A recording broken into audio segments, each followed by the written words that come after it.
When you pull back your attention, you don't just create distance, you change the entire emotional chemistry of the dynamic. You see, attention is not just presence, it's energy. It's what fuels connection, desire, and emotional security. When that energy is directed towards someone, they begin to rely on it subconsciously. It becomes their reassurance, their validation, their invisible safety net. But the moment you withdraw that energy, a shift occurs. Suddenly, the balance of power changes not because you've done something dramatic, but because you've stopped feeding what no longer serves you. That's the beauty of silence. It speaks in ways words never can. When you no longer chase, you disrupt the pattern that once kept you emotionally dependent. It's not manipulation, it's awareness. You begin to realize that your energy has value and that not everyone deserves unlimited access to it. What most people call ignoring is in truth the art of emotional self-respect, because when you stop investing where you're not valued, you take back control of your peace, your focus, and your sense of self. And here's what's fascinating: when she feels that energetic withdrawal, it activates curiosity. The same person who once took your presence for granted starts questioning your absence. The mind naturally craves what it loses suddenly, especially when it believed it had ownership over it. That's when the dynamic flips, not through effort, but through silence. So, the next time you choose to pull away, remember it's not about proving your worth to her, it's about reminding yourself of it. Detachment isn't the loss of emotion, it's the reclaiming of power, and that quiet shift, that silent redirection of your energy, is where real influence begins. When you choose silence, something profound happens inside her mind. Her ego feels the hit first. It's not always about love or emotion. Sometimes it's about identity. You see, many people build their sense of worth around being desired. The moment that desire fades, the ego panics. It starts asking questions like asterisk, why isn't he reacting? Why isn't he chasing? Asterisk, what she's truly asking is asterisk, why am I not in control anymore? Asterisk, and that's where the ego begins to unravel. Ignoring her isn't cruelty, it's clarity. It reveals what was hidden beneath the surface, whether she valued you or merely the attention you gave. Because attention is a form of power, and when you stop giving it, you take that power back, her ego, which once thrived on predictability and validation, now faces silence, something it can't easily manipulate. That silence becomes louder than any argument, because it forces her to look inward instead of outward. The interesting part is that the ego doesn't want healing, it wants control. It will try to provoke you, test you, and pull you back into emotional reaction. But if you stay calm, detached, and grounded, you shift from emotional dependence to emotional dominance. You're no longer reacting, you're observing. That's where real strength lies. And here's the truth: you can't feed someone's ego and expect them to see your worth at the same time.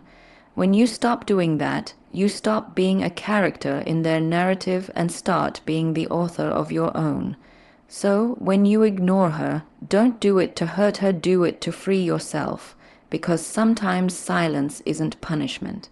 It's power, and power, when rooted in self-respect, speaks volumes without saying a single word. When you stop responding, something remarkable happens. The emotional rhythm that once kept her in control suddenly collapses. Every relationship, whether romantic or emotional, operates on a pattern. One person gives more attention, the other gets comfortable receiving it. When you interrupt that flow by stepping back, you create a psychological pause, and in that pause, awareness begins to form. She starts to feel the absence not just of your words, but of your energy, and that absence forces reflection. Emotional recalibration happens when a person is left to sit with their own emotions without external reassurance. She starts to question, asterisk, was I too distant? Did I take him for granted? Why does his silence bother me so much? Asterisk, these thoughts aren't random, they are the beginning of emotional accountability. Your detachment acts like a mirror, reflecting her behavior back to her. It reveals how much of her comfort depended on your constant presence. The key is not to withdraw out of bitterness, but out of awareness. Silence becomes your language of strength, because when you no longer engage in emotional chaos, you remove yourself from manipulation. You send a message not through words, but through your absence that your peace is not negotiable, and in doing so, you change the entire dynamic from reaction to reflection. You see, recalibration isn't about making her miss you. It's about restoring balance within yourself first, and then within the connection. It's about teaching through energy, not emotion. So when you stop responding, remember this: you're not walking away from the connection. You're walking back to your center, because the one who masters emotional stillness masters every storm that once had power over him. It's fascinating how human nature works. The more available something is, the less we value it. This truth applies to relationships more than anything else. When you are always present, always giving, always emotionally accessible, your presence becomes expected rather than appreciated. But the moment you step back, the energy shifts. She begins to notice the silence where your voice once was, the distance where your attention used to linger, and suddenly, what was once ordinary becomes significant again. That's the paradox of respect. It's often rebuilt through absence, not presence. When you remove yourself from the equation, you create space, and that space allows both people to see things clearly. She begins to feel what your presence truly meant, what your consistency provided, and how your energy grounded the connection. Respect grows in the awareness of loss, because it's only when something familiar disappears that its real value becomes visible. This isn't about punishment, it's about preservation. You're not withdrawing to prove a point, you're withdrawing to protect your peace and restore balance. And what's interesting is that true respect cannot be demanded, it can only be earned. Your silence teaches that lesson far better than confrontation ever could. By removing access to your energy, you're showing through action that your time, attention, and presence are privileges, not guarantees. So if stepping back makes her see your worth, let it, because the moment she begins to miss what she once took for granted, that's when growth happens, not just for her, but for you too. Sometimes the most powerful reminder of your value isn't what you give, but what you no longer offer, and that realization changes everything. When you step back and go silent, it doesn't just create distance, it creates reflection. Ignoring her becomes a mirror, one that reflects her own behavior right back to her. Every moment she made you feel unseen, every time she dismissed your effort, every unanswered message, it all starts to echo through the silence you now hold. And that's the beauty of the mirror effect.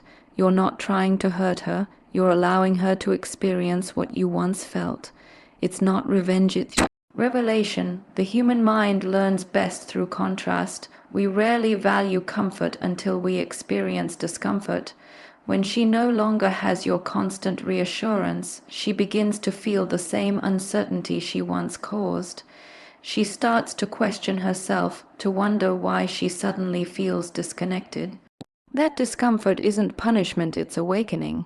It's her realizing that emotional energy is not infinite, that attention must be reciprocated, not exploited. Your silence teaches her the emotional lesson that words never could. Because silence removes the noise, and in that stillness, the truth gets louder. The mirror effect doesn't just expose her patterns, it clarifies yours too. It helps you see where you gave too much, where you ignored your own needs just to keep the peace.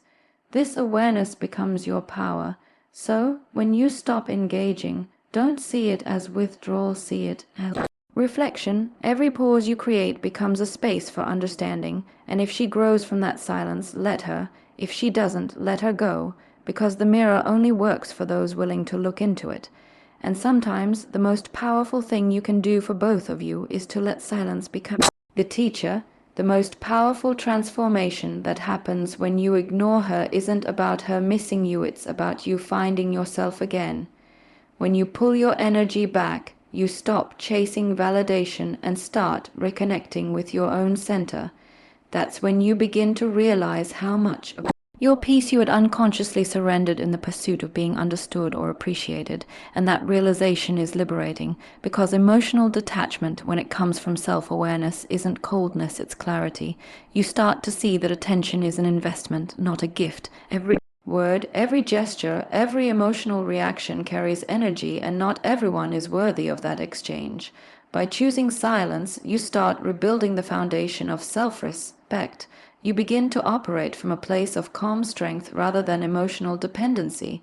The need to prove your worth dissolves, and in its place comes a quiet confidence, the kind that doesn't seek validation because it's rooted in self-understanding.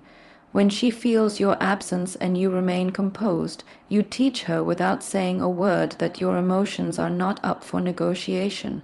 You become the standard. You set the tone for how others are allowed to treat you. That's where true power lies, not in control, but in emotional mastery, because the man who doesn't react impulsively owns his peace, and the one who owns his peace owns his life.